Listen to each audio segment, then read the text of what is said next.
गरीब परिवारों की बेटियों को ई रिक्शा ट्रेनिंग सेंटर संस्था चंदेरी ने बेचे विगत दिनों गुमराह करके ई रिक्शा, जिसके कारण बेटियां आत्महत्या करने को हो रही मजबूर।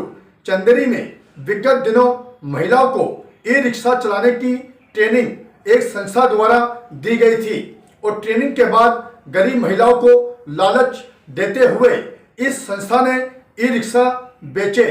जब आज हमें सूत्रों से जानकारी मिली कि दो परिवारों की बेटियां आत्महत्या करने को मजबूर हैं और वह आर्थिक तंगी से होकर गुजर रही हैं और उनके घर के हालात भी अच्छे नहीं हैं, तो हमारी टीम ने आज मौके पर जाकर देखा तो सूत्रों द्वारा दी गई जानकारी सही निकली और हमने उन बेटियों से उनकी समस्या जानी तो पता चला कि चंदेरी में विगत दिनों ई रिक्शा ट्रेनिंग देने वाली संस्था ने उनके साथ धोखा किया है, जिसकी शिकायतें इन बेटियों ने चंदेरी एसडीएम और जिला कलेक्टर से भी की है, लेकिन अभी तक कोई सुनवाई नहीं हुई। सुनवाई न होने के कारण और आर्थिक तंगी के चलते यह बेटियां आत्महत्या करने को मजबूर हैं, क्योंकि ई रिक्शा खराब पड़े हुए हैं और संस्था द्वारा इन बेटियों को धोखा दिया गया है और शासन प्रशासन के अधिकारी इनकी समस्या नहीं सुन रहे और बैंक वाले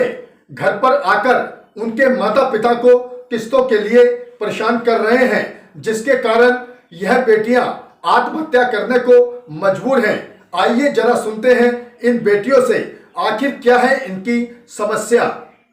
ये सब ई रिक्शा बिल्कुल ख़राब है और जो कंपनी ने दिए हैं हमें वो पूरे ख़राब हैं और वो उसको चार्ज करने में 8 घंटे लगते हैं और वो बार बार डिस्चार्ज हो जाता है, उसको चला भी नहीं पाते हैं, स्पीड तो कम इसके बारे में आपने कभी कंपनी को बोला?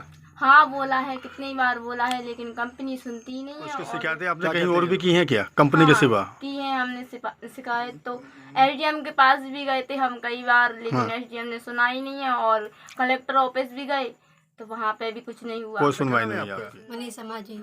ये कौन सा मोहल्ला है ये? पुरानी कचहरी गली चंदेरी। अच्छा, ई रिक्शा को लेके क्या समस्या आ रही है आपको, ये बताइए। जे रिक्शा 2-3 महीने में ही खराब हो गए। हाँ, कैसे खराब हुए ये? बैटरी खराब चल रही है उसकी। हाँ, तो ये कब लिए थे आपने? ये 26 मार्च को दिए हम लोगों के लिए। अच्छा, कहाँ से लिए थे आपने ये?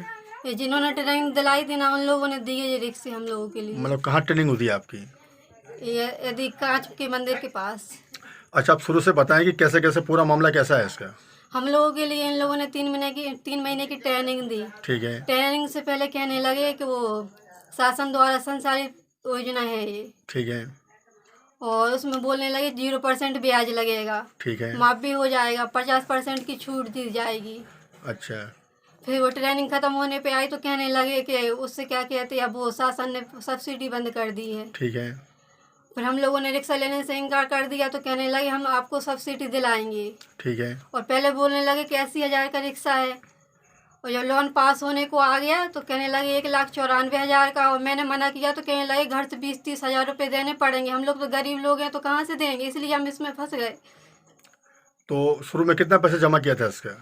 कंपनी वालों ने जमा किए थे 48,000 रुपये। अच्छा, खुद ही जमा करते थे उन्होंने? हाँ, खुद ही जमा किए थे। अच्छा। और जब रिक्शे मिल गए तो इन लोगों ने निकाल दिए 2-3 दिन बाद ही। पहले पैसे उन्होंने खुद जमा किए और जब लोन हो गया तो उन्होंने पैसा अपना निकाल के और आपको रिक्शे दे दिए ये? दे दिए। अच्छा, उसके बाद में क्या क्या कमी आई रिक्शे में? रिक्शे चल ही नहीं रहे, खराब हो गए, बैटरियों ने दम तोड़ दिया, स्पीड भी नहीं है उसमें। तो इसके बारे में आप लोगों ने कहा कभी कंपनी से? कंपनी को फोन लगाया तो कहने लगे हम आपको जानते ही नहीं है, अभी सामान ही नहीं है, कोरोना चल लिया। अच्छा, तो कितने दिनों से खड़ा है ये आपका रिक्शा?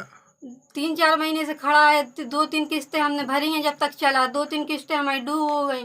बैंक वाले परेशान कर रहे हैं बार बार। क्या कहते हैं बैंक वाले? जो कहते हैं घर की कुर्की कर लेंगे। अच्छा, तो आपके पापा क्या करते हैं? हमारे पापा कुछ नहीं करते, 2 छोटे छोटे भाई हैं, साड़ी का काम करते, उससे घर का खर्चा चलता है। इसकी शिकायतें आपने और कहाँ कहाँ पे की थी? एसडीएम सर के पास गए हम 2-3 बार जी। और वहाँ पे हमारी कोई सुनवाई नहीं हुई। और हम कलेक्टर ऑफिस भी गए, वहाँ भी हमारी कोई सुनवाई नहीं हुई। अगर हमारी कहीं सुनवाई नहीं हुई तो हम आत्महत्या कर लेंगे, इसका जिम्मेदार प्रशासन होगा। तो शिकायतें आपने कितनी बार की इन लोगों से? एक बार हम कलेक्टर ऑफिस गए, 2-3 बार हम एसडीएम सर के पास गए, लेकिन कोई सुनवाई नहीं हुई कोई अभी तक? सुनवाई नहीं हुई हम लोग। और बैंक वाले आपको परेशान कर रहे हैं? परेशान कर रहे हैं कि नोटिस भेज देंगे, घर की कुर्की कर लेंगे।